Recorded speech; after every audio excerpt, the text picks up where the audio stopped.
हमारे बुजुर्ग, दादा दादी और माता पिता ने हमेशा हमारे लिए सब कुछ किया है। अब वक्त आ गया है कि हम उनके लिए कुछ करें।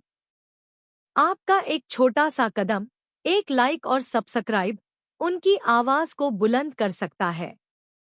हम कब तक हाथ फैलाते रहेंगे? आइए, एकजुट होकर उनकी पेंशन के हक की मांग करें। आपसे हाथ जोड़कर निवेदन है कि हमारे चैनल को सब्सक्राइब करें, इस संदेश को जितना हो सके शेयर करें और हमें 1 मिलियन लाइक्स तक पहुंचने में मदद करें। क्या आप हमारे बुजुर्गों का सहारा बन सकते हैं? EPS 95 पेंशन भोगियों के आई गुड न्यूज। पेंशन की तारीख हुई निश्चित। देखें सर्कुलर EPS 95 पेंशन भोगियों के आई गुड न्यूज। कर्मचारी पेंशन योजना एम्प्लॉयज पेंशन स्कीम के पेंशन भोगियों के लिए खुशखबरी है, क्योंकि अब पेंशन महीने के आखिरी कार्य दिवस को या उससे पहले उनके बैंक खाते में जमा हो जाएगी। लंबे समय से पेंशन भोगियों को नियत तिथि पर पेंशन का भुगतान नहीं किया जा रहा था, जिसके कारण EPS पेंशन भोगियों को मुश्किलों का सामना करना पड़ रहा था। इसको देखते हुए EPFO ने 13 जनवरी 2022 को एक सर्कुलर जारी किया है। EPS 95 पेंशन भोगियों के आई गुड न्यूज। EPFO की ओर से जारी EPS पेंशन फंड सर्कुलर में कहा गया है, पेंशन डिवीजन ने समीक्षा की है और RBI के निर्देशों के अनुसार यह निर्णय लिया गया है कि सभी फील्ड अधिकारी बैंकों को मासिक BRS भेज सकते हैं। यह भी ध्यान रखें कि पेंशन भोगियों के खाते में समय पर पैसा जमा हो। EPS पेंशन भोगियों को पेंशन का भुगतान महीने के आखिरी कार्य दिवस को या उससे पहले जमा किया जाना चाहिए। यह भी निर्देश है। EPFO ने यह भी कहा कि यह भी सुनिश्चित किया जाना चाहिए कि पेंशन वितरित करने वाले बैंक पेंशन भोगियों के खातों में जमा होने से 2 दिन पहले वास्तविक पेंशन न भेजें। EPS 95 पेंशन भोगियों के आई गुड न्यूज। EPFO की ओर से जारी सर्कुलर में यह भी कहा गया है, उपरोक्त निर्देशों को ध्यान में रखते हुए नियमों का सख्ती से पालन किया जाना चाहिए।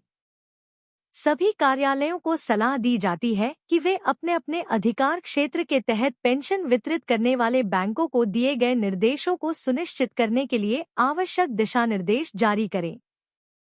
जानिए क्या है एम्प्लॉयज पेंशन स्कीम। संगठित क्षेत्र में काम करने वाले लोगों को 58 साल की उम्र के बाद पेंशन मिलती है। इसके लिए कर्मचारी का कम से कम 10 साल तक नौकरी करना अनिवार्य है। आपको बता दें कि कर्मचारी भविष्य निधि EPF में आपका पैसा 2 तरह की योजनाओं में जमा होता है। पहला है भविष्य निधि EPF और दूसरा है pension fund EPS pension fund. EPF में योगदान देने वाले सभी कर्मचारी EPS के लिए भी पात्र हैं। कर्मचारी और नियोक्ता प्रत्येक कर्मचारी के मूल वेतन का 12% EPF में योगदान करते हैं।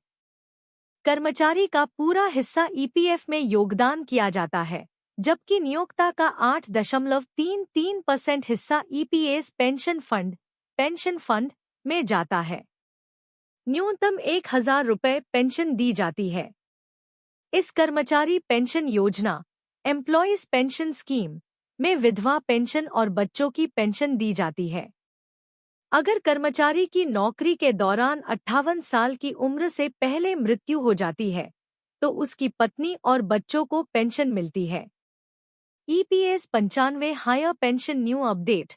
पेंशन भोगियों को सरकार व EPFO पर यकीन नहीं, डिमांड लेटर आया पर जमा नहीं किया पैसा।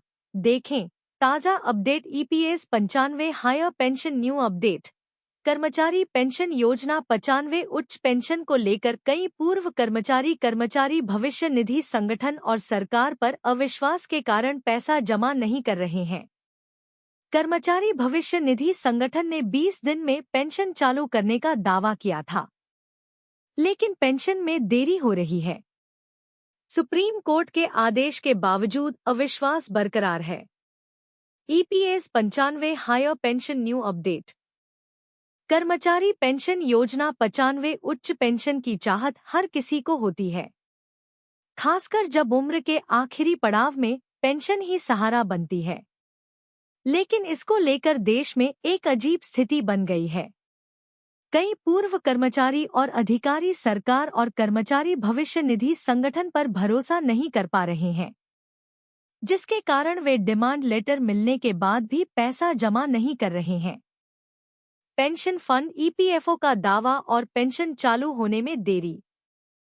कर्मचारी भविष्य निधि संगठन ने दावा किया था कि पैसा जमा होने के 20 दिन के भीतर पेंशन चालू हो जाएगी। लेकिन सच्चाई यह है कि अभी तक किसी की पेंशन चालू नहीं हो सकी है। अगर पेंशन चालू हो जाती है तो निश्चित रूप से लोगों का विश्वास बढ़ता है। Employ pension scheme demand letter के बावजूद पैसा जमा नहीं। डिमांड लेटर मिलने के बाद भी कई लोगों ने अंतर राशि जमा नहीं की है। करीब 8 लाख रुपए से अधिक की राशि कर्मचारी भविष्य निधि संगठन के खाते में जमा की जानी थी। लेकिन अविश्वास के कारण कई लोगों ने पैसा ही जमा नहीं किया। अब यह राज खुलना शुरू हो गया है कि कई पूर्व कर्मचारी और अधिकारी इस स्थिति में हैं। Employees provident fund organisation pension चालू होने में देरी और बढ़ता शक। कर्मचारी भविष्य निधि संगठन की ओर से पेंशन चालू होने में हो रही देरी के कारण लोगों का शक बढ़ता जा रहा है। ताज़ा मामला फेरो स्क्रैप निगम लिमिटेड (FSNL) का बताया जा रहा है, जहां कई पूर्व कर्मचारियों ने पैसा जमा नहीं किया है। FSNL का मुख्यालय झारखंड में है और झारखंड कर्मचारी भविष्य निधि संगठन द्वारा डिमांड लेटर जारी होने के बावजूद लाखों रुपए जमा नहीं किए गए हैं। एम्प्लॉय पेंशन स्कीम विश्वास की कमी। C2X एम्प्लॉयज एसोसिएशन के अध्यक्ष शांत कुमार के मुताबिक कई लोग यह सोचते रह गए कि पैसा जमा करें या नहीं। कर्मचारी भविष्य निधि संगठन और केंद्र सरकार पर विश्वास की कमी की वजह से वे पैसा जमा नहीं कर सके। एम्प्लॉयज प्रोविडेंट फंड ऑर्गेनाइजेशन सवाल और चिंताएं। अब लोग खुलकर पूछ रहे हैं कि कर्मचारी भविष्य निधि संगठन ने पैसा तो ले लिया है, पेंशन चालू करेगा या नहीं? हालांकि सच्चाई यह है कि पेंशन चालू होने में लेटलतीफी हो सकती है, लेकिन पेंशन मिलने में कोई संशय नहीं है। पेंशन फंड सुप्रीम कोर्ट का आदेश और आश्वासन। शांत कुमार ने कहा कि सुप्रीम कोर्ट के आदेश पर कर्मचारी पेंशन योजना 95 की प्रक्रिया शुरू हुई है, इसलिए देश के सर्वोच्च न्यायालय पर विश्वास रखना होगा। किसी का पैसा नहीं डूबेगा। सरकार और कर्मचारी भविष्य निधि संगठन पॉलिसी में कुछ बदलाव कर सकते हैं, लेकिन पेंशन न देने का कोई सवाल ही नहीं उठता है। कर्मचारी पेंशन योजना 95 उच्च पेंशन को लेकर पूर्व कर्मचारियों और अधिकारियों के मन में अविश्वास का माहौल बना हुआ है। हालांकि सुप्रीम कोर्ट के आदेश और कर्मचारी भविष्य निधि संगठन की नीतियों के तहत पेंशन मिलने में कोई संशय नहीं है।